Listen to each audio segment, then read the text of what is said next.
அன்பார்ந்த நண்பர்களே, தோழர்களே, ஹோமியோ ஆர்வலர்களே, உண்மை தேடி என்ற தலைப்பிலே ஆர்கான் சம்பந்தமான விஷயங்களை உங்களோடு பகிர்ந்து கொள்ள வந்திருக்கிறேன். சென்ற பகிர்விலே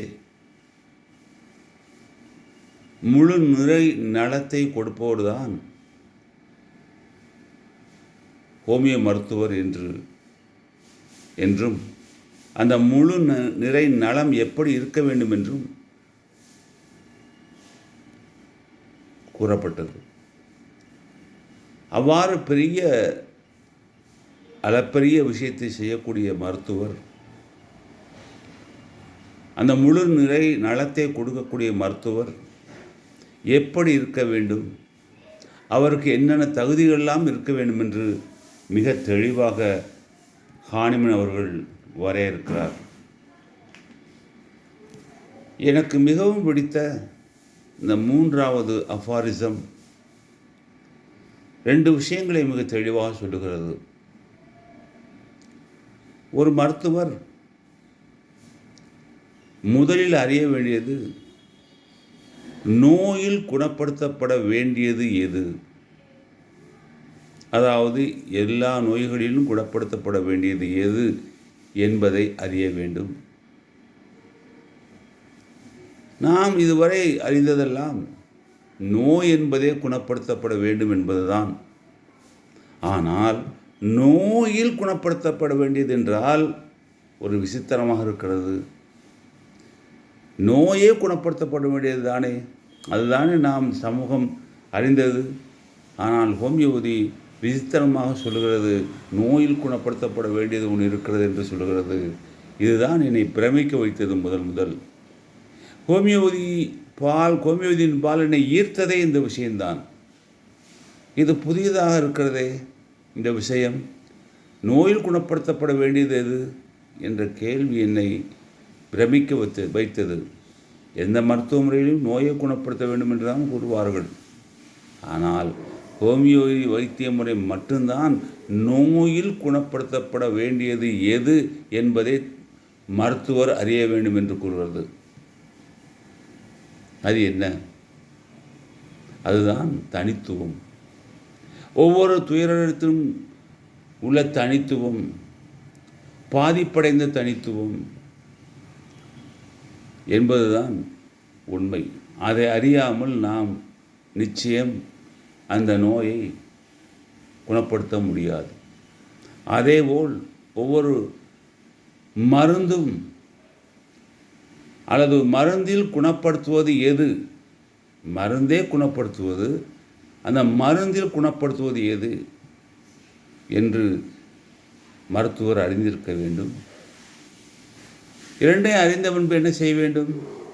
அந்த 2ஐயும், மருந்தில் குணப்படுத்துவதையும் நோயில் குணப்படுத்தப்பட வேண்டியதையும் பொருத்த வேண்டும்.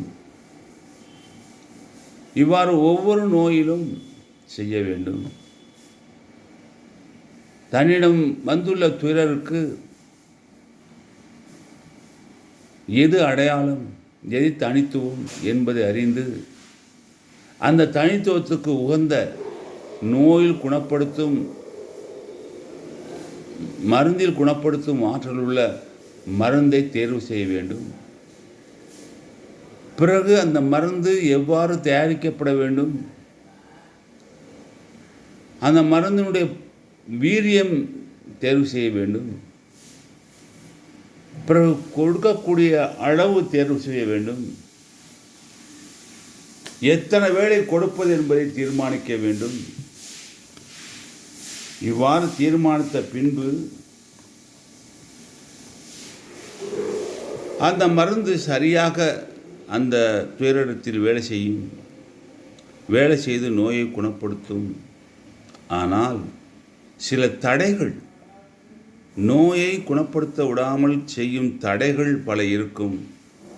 அந்த தடைகள் என்ன என்று அறிந்து அதை மருத்துவர் நீக்க தெரிந்திருக்க வேண்டும். அவ்வாறு அதை நீக்கி அந்த துயரருக்கு ஆரோக்கியத்தை மீட்டித் தருவதுதான் மருத்துவருடைய வேலை. இவ்வாறு அனைத்தையும் அறிந்து ஒரு மருத்துவர் துயரின் ஆரோக்கியத்தை மீடித் தருவார் என்றால், முழு நிறை நலத்தை மீடித் தருவார் என்றால், அவர் மட்டுமே பகுத்தறிவு உருவமானவர், அவர் மட்டுமே நல்ல அறிவுடையவர், அவர் மட்டுமே உண்மையாக குணப்படுத்தும் கலையை பயிற்சி செய்பவர் என்று மருத்துவர் ஹானிமன் அவர்கள் தெளிவாக கூறுகிறார். இதில் என்ன விஷயம் என்றால், நோயில் குணப்படுத்தப்பட வேண்டியது எது, மருந்தில் குணப்படுத்துவது எது என்ற 2 வாசகம்தான் ஒட்டுமொத்த ஆர்கனானின் அனைத்து மணிமொழிகளுக்கும் தலையானது. இந்த 2 வாக்கியங்களை விவரிப்பது தான் ஆர்கனான் என்றால் மிகையாகுது. ஒட்டுமொத்த ஹோமியோபதியினுடைய தத்துவமே 2 வார்த்தைகளில் தான், 2 வாக்கியத்தில் தான் அடங்கியிருக்கிறது. What a wonderful things these are. நோயில் குணப்படுத்தப்பட வேண்டியது என்னை பிரமிக்க வைத்தது அந்த வாசகம். ஏனெனில் நான் நோய் குணப்படுத்த வேண்டியது என்று தான் சிறுபிள்ளையிலிருந்து கேட்டிருக்கிறேன், சொல்ல கேட்டிருக்கிறேன். அதைத்தான் மருத்துவர்கள் செய்கிறார் என்று நினைத்திருக்கிறேன். ஆனால் நோயில் ஒன்று இருக்கிறது, அதை குணப்படுத்துவதுதான் குணம் என்று கூறும் ஒரு அற்புதமான மருத்துவத்தை நான் இப்பொழுதுதான் சந்தித்தேன். அதுதான் ஹோமியோபதி. அந்த ஹோமியோபதியை படிக்கத்தான் ஆர்வமுடன் நான் ஈடுபட்டேன் அப்பொழுது 1986. ஆக மருத்துவர் இந்த விஷயங்களெல்லாம் நன்கு தெரிந்திருக்க வேண்டும். இந்த விஷயங்களை தெரிந்திருக்க அந்த மருத்துவர் முக்கியமான குணமாக எதை பெற்றிருக்க வேண்டும்? ஒவ்வொரு துயரையும் தனித்துவப்படுத்தக்கூடிய மருத்துவர் 4 குணங்களை அவர் பெற்றிருக்க வேண்டும். அவர் வெறுப்புக்கு அப்பாற்பட்டவராக இருக்க வேண்டும். Unprejudiced, that is freedom from prejudice. 2 sound senses, நலமான புலன்கள். Attention observing, fidelity in tracing the picture of disease. இந்த 4 குணங்கள். இந்த 4 குணங்கள் சாதாரண விஷயம் அல்ல. இந்த 4 குணங்களும் ஒரு மருத்துவரும் இருந்தால் எளிதாக அந்த துயரை அறிந்து கொள்ளுவார். Unprejudiced observer, that is freedom from prejudice. ஒரு கிளினிக்கு ஒரு நபர் வருகிறாரு, பெரிய மீசை வச்சிருக்காரு, திடகாத்திரமாக இருக்கார், பார்க்க அவருடைய தோற்றம் ரவுடி போல இருக்கு என்று நான் ஆல்ரெடி தீர்மானித்து விட்டேன் என்றால் அதை நோக்கித்தான் என்னுடைய கேள்விகள் எல்லாம் இருக்கும். அல்லது ஒருத்தர் வருகிறார், திருநீர் அணிந்து கதர்ச்சட்டை போட்டு உத்திராசக்கொட்டை போட்டு வருகிறார். இவர் பெரிய சிவபக்தர், இவர் மிக நல்லவர் என்று நான் தீர்மானித்து விட்டால் என்னுடைய கேள்விகள் எல்லாம் அதை நோக்கித்தான் செல்லும். இது 2மே இந்த முக்கியமான மருத்துவர் தவிர்க்க வேண்டியது இந்த முன் அனுமானம். ஏனெனில் முன் அனுமானம் இருந்தால் அந்த துயரை நாம் நிச்சயமாக தனித்துவப்படுத்த முடியாது. அவருடைய அடிப்படை தனித்தன்மையை அறிய முடியாது. ஆகவே மருத்துவர் பிளாங்கா, அதாவது எந்த விதமான மனதிலும் முன் கருத்து இல்லாமல் அவரை உற்று நோக்கி அறிய வேண்டும். அடுத்து சவுண்ட் சென்சஸ்ன்னு சொல்லுவார். இந்த சவுண்ட் சென்சஸில் ஒரு முக்கியமான விஷயம் என்னென்னா, டாக்டருக்கே மூக்கு பிறங்கி போல் அடைச்சிருக்குன்னா அவர் எந்த ஸ்மெல்லை நுகர்வார்? ஒரு டாக்டர் பேஷண்ட் வரும்போதே, ஒரு ஆர்சனிக் பேஷண்ட் வர்றாரு, ஒரு சோரினம் பேஷண்ட் வர்றாரு, உள்ளே நுழையும் போதே அவருடைய ஸ்மெல், கேட்டவர ஸ்மெல் அந்த ரூம்பே வீசக்கூடிய ஸ்மெல் அடிக்கும். இதை வச்சு அவர் சோழினமா ஆர்சனிக்கமானு தீர்மானிச்சிடலாம். அவர் வேறு நாத்தம் அப்படியே இந்த ரூமு பூரா ஃபவுல் ஸ்மெல் அடிக்கும் சோழினத்துக்கு. அதை வச்சே அவர் நோ சோல்னு தீர்மானிச்சிடலாம்.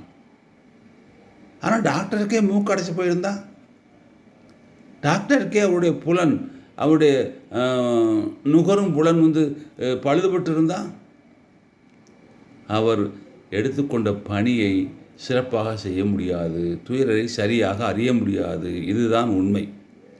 இந்த உண்மையை அவர் உணர்ந்து தன் புலன்களை நலமுள்ளதாக வைத்து கொள்ள வேண்டும்.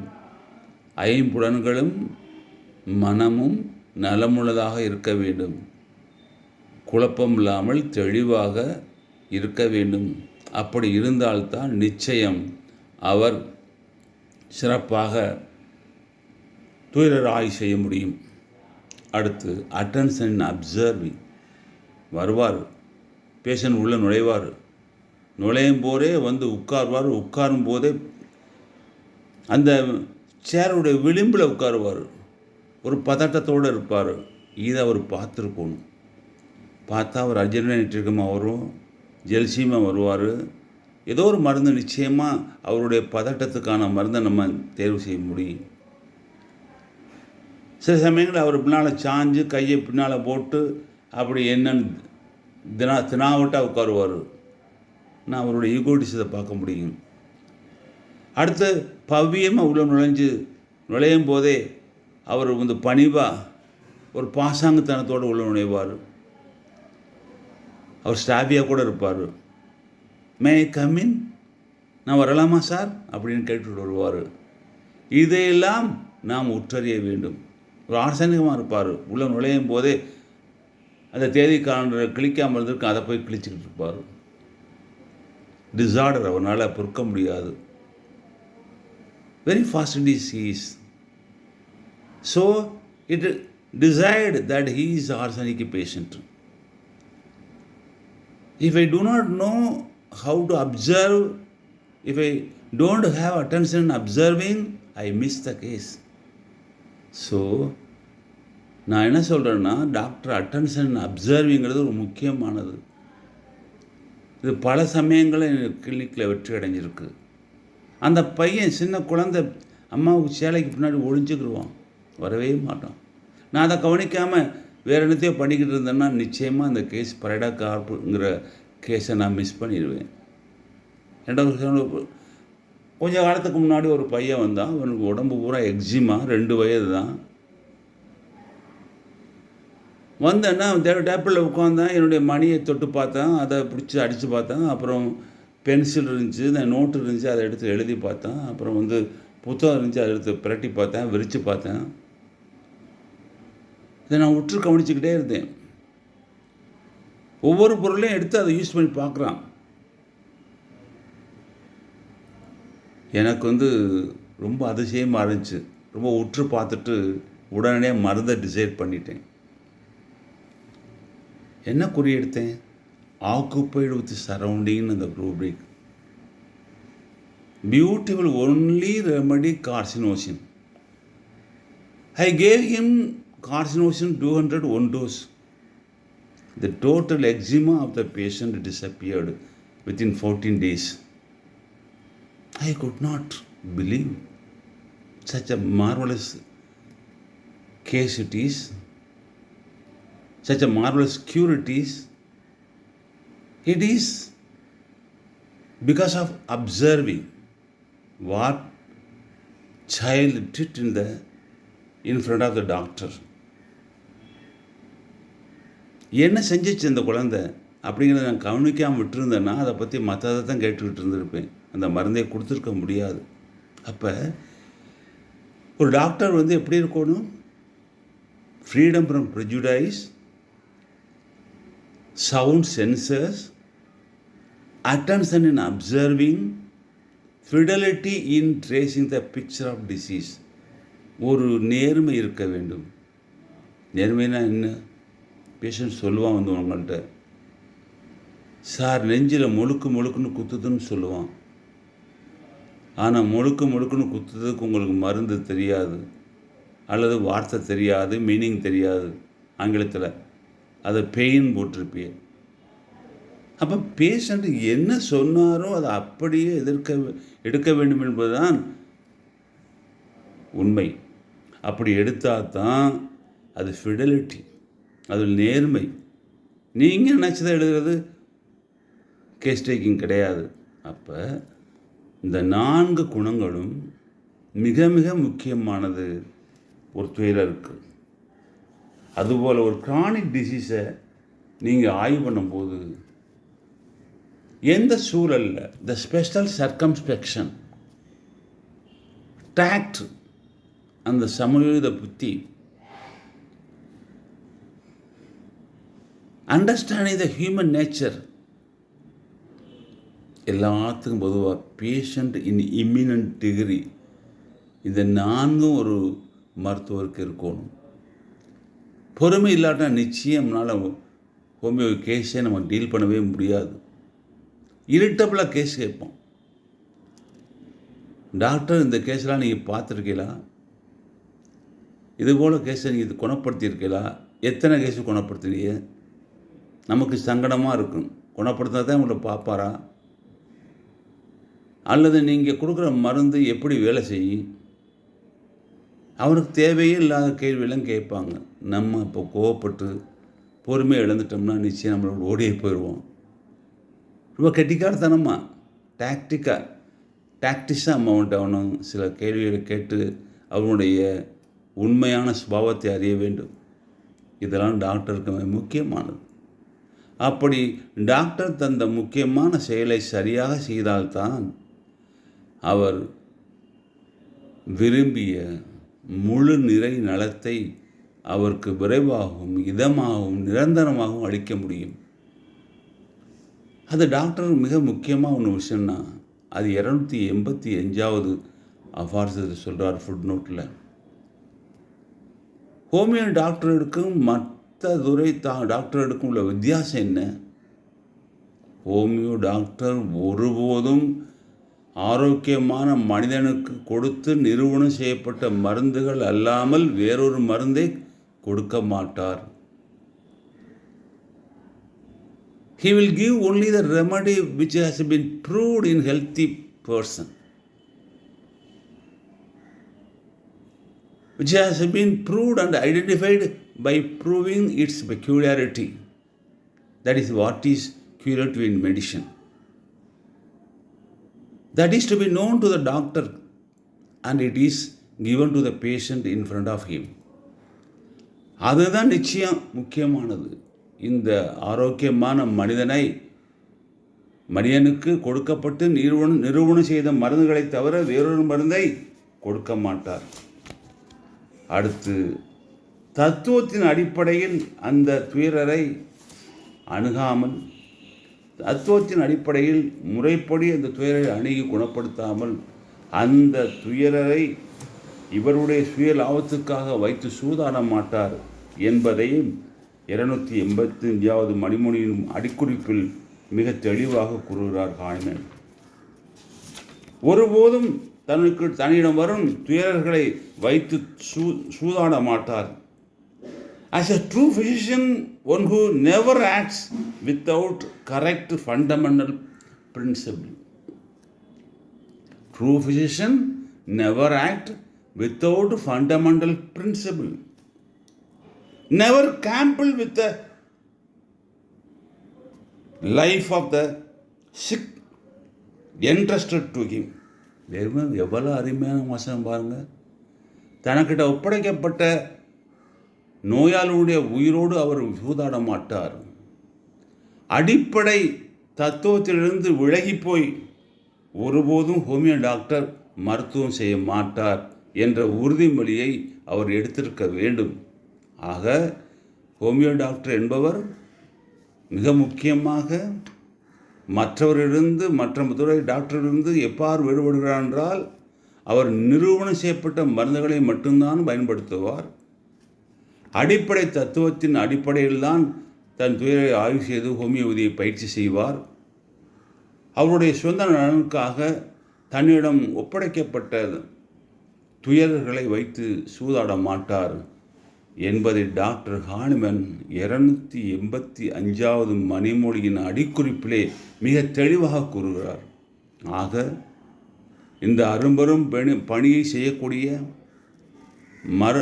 மனிதனை முழுமையாக நலப்படுத்தும் பணியை செய்ய வேண்டிய அந்த மருத்துவர், முழுநிலை நலத்தை திருப்பி மீட்டித்தர வேண்டிய மருத்துவர் இந்த குணங்களையெல்லாம் பெற்றிருந்தால் நிச்சயம் சிறந்த ஹோமியோ மருத்துவராக ஆகலாம் என்பதை நான் உங்களிடம் கூறிக்கொள்கிறேன்.